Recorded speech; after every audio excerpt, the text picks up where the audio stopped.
Saudi Arabia.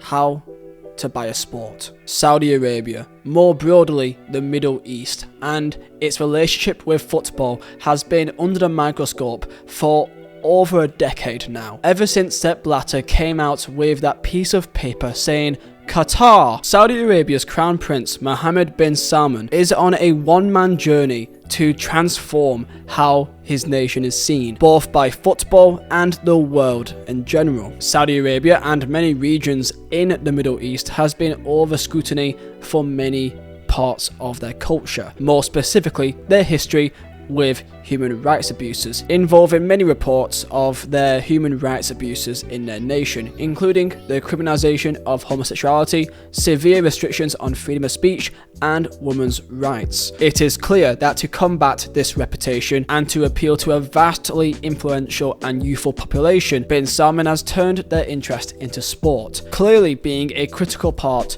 of how to improve the nation's reputation. And this practice has got a word, one word that I am sure that you have heard many times, and that is a word: sports washing. Now, of course, in my recent Newcastle United video, I did go over this topic, as when you do speak about PIF or Saudi Arabia in football, you kind of can't go into it without covering the bases first. What is happening here is sports washing, and it is really up to you in terms of how comfortable you are with that, because in terms of their history and how they treat people in their nation, it is not the best. Who am I to say that everyday normal people in that nation or in that region of the world in the Middle East can't also experience the beauty of football and what it has to offer?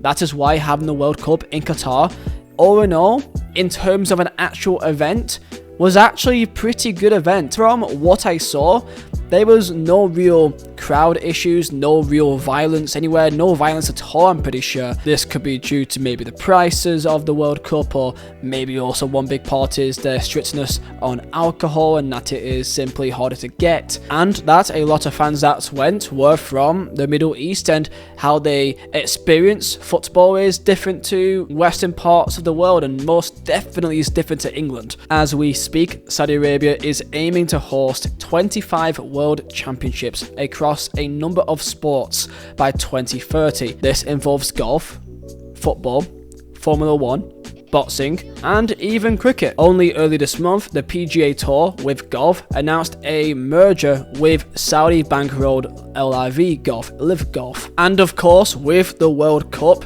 they are also in the running too, planning to host the 2030 or 2034 World Cup. This World Cup is planned to have partnership with Greece and Egypt, even offering to fund stadium construction in both of those countries. And when journalists brings a question to Saudi Arabia about their sudden involvement into sport, they respond with the following, insisting that the reason for the sporting expansion is to create investment opportunities, improve public health, and develop sporting infrastructure in their nation. This does make sense. The Middle East, when it comes to football, has always been big fans of the sport, in the same way that a large part of Asia are massively into football, however, simply don't have the infrastructure foundation to supply a national team or league to put it on the map. The only recent example of this was, of course, with the Chinese Super League. And there are some comparisons. The Chinese Super League between 2015 and 2017 had a massive implosion. The president of China declared his ambition to create a domestic sports industry to rival the US and to make China a football powerhouse. Investment was put dramatically into their clubs. For example, back in January 2016 alone, they broke the transfer record 3 times, spending 24 million on Ramirez, 25 million on Jackson Martinez, and 38.5 million on Brazilian winger Alex Teixeira.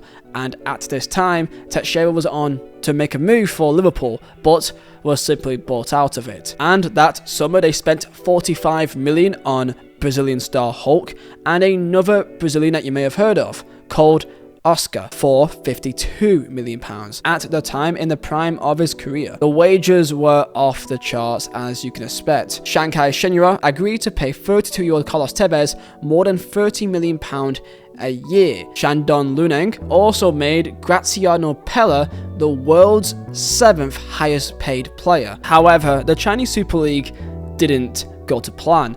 As we have seen in recent years, you may have not heard of it in a while, and they've not really bought any big names in quite a while. However, there was one key problem, that even the president of China said that all the spending on foreign luxuries was not very Chinese. What we mean by this is that Chinese people are very proud of their culture, and when it comes to football, Chinese middle classes usually found it popular. However, in terms of a vibrant domestic football culture, it simply wasn't that wanted. As quoted by many journalists at the time, saying during those boom years, it all felt a bit rent a crowd and the fan experience was terrible. The superstar model did not appear to be working, and big names went, but it was like they disappeared. Hulk, that was a player in demand, and Oscar and Alex Teixeira went to China, and it was simply like they were forgotten and only remembered for their FIFA cards. And these main reasons led to the fall of the Chinese Super League. However, you may say, well, the Saudi Pro League are doing the same thing. They're buying superstars and hoping it works. But you're failing to see one thing. They have Saudi money. Money makes the world go around, and the players they are buying are not Alex Teixeira, they're not Hulk, they're Cristiano Ronaldo, they're Karim Benzema, they're N'Golo Kante, they're Lionel Messi, who they tried to get but of course didn't. I'm kind of gutted he didn't go, because it would have been really interesting to see a Lionel Messi v Ronaldo kind of head to head in the Saudi Pro League. These are a list of Premier League players who are linked to Saudi clubs, and some are really heavily linked, including Riyad Mahrez, Ilkay Gundogan, Bernardo Silva, Eduard Mendy, Koulibaly, Hakim Ziyech, Romelu Lukaku, Pierre-Emerick Aubameyang, Wilfred Ndidi, Heung-min Son, and also, of course, Wilfred Zaha. This is only Premier League players, and links are links, but I guarantee you a good amount of these will be going, including many of the Chelsea lads too. And of course, confirmed just a day or two ago, a player that was linked to Barcelona since the last 5 years in Ruben Neves, he's now gone to Al Hilal. This is all because of PIF, the Public Investment Fund, and that is a name that I'm sure you've heard many times because of their involvement in buying Newcastle United. This is also part of their scheme, it feels like, boost and put Saudi Arabia on the map with success in football, and with Newcastle it is currently working. Granted, I have done an entire video saying that the success at Newcastle is not purely down to money. They've not really spent any money that's really obscene or out of the norm to compare to really any other Premier League team, and I think the success at Newcastle is largely all thanks to Eddie Howe and the great job they have done there with their team and their recruitment. Saudi Arabia this month has took a very significant step, with PIF taking ownership of the country's 4 largest clubs: Al Ittihad, Al Hilal, Al Ahly, and Al Nassr. Collectively and historically, they are known as Saudi's Big Four. They have got money to spend for years, decades. This money will not run out. Chinese money is not Saudi money, and geography also plays a big factor too. The Middle East is closer to Europe than China is, which means that when you're trying to watch a game, it is not happening at awkward times of the day. So that means that it is much easier to watch than the Chinese Super League. And there is a strong fan culture there. Feel free and go and watch a match between Al Nassr and Al Hilal. Go and watch a game. It is a pretty fierce match. It's a derby. Like, there is a fan culture already there, and with this, it is going to grow even more. When Cristiano Ronaldo signed for Al Nassr, the world laughed. But I think when we look back in this one moment, I don't think people will be laughing for that longer. Ronaldo has become a lightning rod. He has been told things that we don't know yet, and we are just starting to see now. When Ronaldo says that this will be a top 10 league in the world, maybe even a top 5 league in the world, I think he's telling the truth. Money makes the world go round, and I think we are seeing it happening now. It is important to know 2 things about Saudi Arabia. It is young. 70% of the population are under 35 and is football obsessed. Since Ronaldo has joined, attendance at Al Nassr games has gone up by 143%, and that is set to multiply across the entire league. Looks really nice, but there's one key problem here. Is it authentic? One of the most famous sayings in the world is, money can't buy happiness. And can this be said for football? Can this be successful down the line? Because yes, China has spent a lot of money on big players, but they're not buying Ronaldo. They're not buying Benzema. This is an entirely different ballgame, and I personally think they're not stopping. They're going to get the World Cup in 2030 or 2034, and this will continue. For me, Qatar has been, in the eyes of the Qatari people, the Middle East and their regime, it was a massive success, because when the majority of people look back on the World Cup, they won't think of the endless amounts of human rights controversies that happened beforehand, the labour camps that happened beforehand to build the stadiums. People will not remember, because people will all remember Lionel Messi lifting the World Cup. That was what they wanted. They wanted so desperately for that storyline that people will always remember Lionel Messi becoming the GOAT, the greatest of all time, at Qatar, completely forgetting everything that happened beforehand. The Sepp Blatter, the almost decades of scrutiny and debates that happened and the fingers pointed at them, they won't care because they got what they wanted. I see a quote by an Al Ahly fan, a Saudi man, when he was asked about their opinions on the accusations of sports washing, and he said, whether it's sports washing or not, why would it matter to me?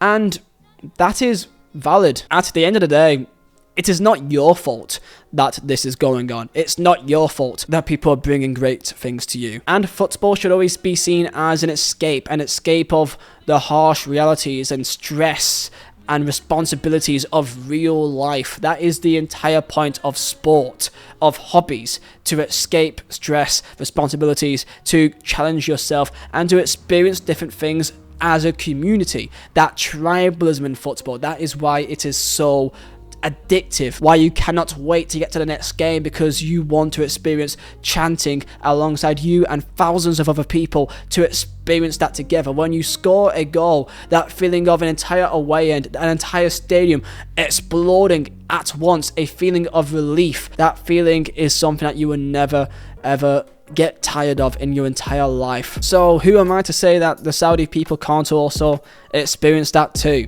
I can't, and that is why I can't also say to Newcastle fans that they can't enjoy their success because of the people that runs it. Is it their fault? No. So why can't they enjoy it? Many people say the same thing for Manchester City fans, saying that they've bought it and that, you know, there's been all the charges too, which is also something to completely talk about. It's valid to talk about, but if you're a Man City fan and you've been raised in the 90s and you actually saw your team playing in a championship, playing in League One, playing in the third division of English football, if you've seen that and you've experienced that and you've gone all the way to winning the treble, who are you, who am I to tell them to not enjoy that because of the people that owns their club? So will the Saudi Pro League be a success? Well, comes down to three fundamentals. Number one is quality. Do you have enough talent in your league? Is there more than just one or two names on a team sheet to balance out the actual quality? Yes, you can have Ronaldo, but who else is on that team? I mean, you got Talisca, okay, but anyone else? You need a good team, not just one or two big names, and that is something that may take more and more time to get. Is the supply of Saudi domestic talent good enough to counteract it and to balance it out? The second is jeopardy, and that is actually making it an interesting contest, because in the Bundesliga people have a go at the fact that Bayern Munich wins it 11 times in a row, so no one really watches the Bundesliga that much because you kind of already know what will happen. So if there's no jeopardy, no one cares as much. So is there a uncertainty of outcome of who will get promoted, who will win the league, who will get relegated? Is there a care for these other clubs? In the Saudi Pro League, the top three gets qualification for the Champions League, the AFC Champions League, and with first place gets a qualification for the Champions League group stage and also the FIFA Club World Cup, with second and third being in the playoff round. And also the winners of the King Cup, which is, you know, like the FA Cup, also gets qualification for the AFC Champions League too. So will the league be competitive? Well, you seem to have four teams, the big four, that at least those four will be competing with each other. However, what about the rest? The other teams that haven't got PIF investment, will they just be existing and no one will care about them ever? Would there be people wanting to watch a game of El Fatih versus Altay? Would that be a game that anyone will watch? And you may say, yeah, but that's the same thing in Premier League. You know, who watches Burnley versus Crystal Palace? And I guess you may have a point there. And third is the most important part, and that is connection. the reason of why fans should care. At the ground, seeing an atmosphere, seeing a fan culture, and why would people watch it on TV? With the Premier League, you've got a rich history of every single club, a rich history of the brand, the clubs, the stars, the fan culture, and you can't just replicate that. So how will Saudi Arabia do that? How will people outside of Saudi Arabia care about Al Hilal or Al Shabab? Like, who's gonna care? The MLS is a pretty good case study on how you can build a brand over a period of time and do it in a pretty respectable way. How to build a brand for the league and the clubs. The only issue with MLS is something that you can't buy, and that is history. You know, if you were going to go watch a game between Boca Juniors, River Plate, Palmeiras, are you going to go watch a game of these clubs, these historic South American clubs, or go and watch, you know, Columbus Crew, Sporting Kansas City, Charlotte FC? Like, it's not their fault, but the weight of history is going to make you going to go watch a Boca Juniors game instead. So, do you think this would be successful? Do you think being able to buy a sport is possible? And can this be maintained over a period of time? These three fundamentals is vital for any success in the Saudi Pro League: quality, jeopardy, and connection. Will you care about what happens in the title race in the Saudi Pro League? Yes, they now have Ronaldo, and they're going to have Benzema, and they may have even more players in 2-3 years' time. Money will always talk. I've seen people have a go at Neves for going to Saudi Arabia while during in his prime his career, but football is a very short career, and many things can happen. Injuries can happen, maybe in poor form, and if you're able to make that money for yourself and your family, I mean, end of the day, football is technically just a job. So if you're being paid an insane amount of money, even much more than other places, then you'd go to where it pays you more. And can that be sustainable over many different players? Only time can tell. Tell me your thoughts down below in the comments. How do you think the Saudi Pro League would do? Can you buy a sport? I'm interested to hear your thoughts. And I'll see you next time. Peace out.